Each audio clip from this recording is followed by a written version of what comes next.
الخوت، واحد المساله كل واحد يحاول يجاوب عليها. دابا مثلا تخيل معايا شي واحد قريب ليك سلفتيه 2000 درهم وداز عام ونص ولا عامين ما بغاش يردهم ليك، وتيتحج لك بالظروف اودي ما عنديش وصبر معايا. مهم واحد النهار وقفتي عليه وقلتي ليه شوف اسيدي عطيني انا غير 500 درهم صافي، انا غنسمح لك في الباقي. وهو وافق، نقولوا مثلا وافق. فقتي في الصباح حليتي لابليكاسيون ديال البنكه، لقيتيه صيفط لك 5000 درهم.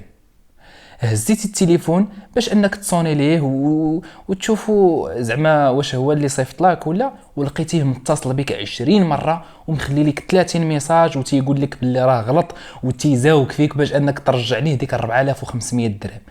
اشنو غادي دير؟ واش غترجع ليه 4500 درهم؟ واش غترجع ليه 3000 درهم؟ ولا غتقدر تشد الفلوس كاملين ودير راسك ما شفتيش الميساج؟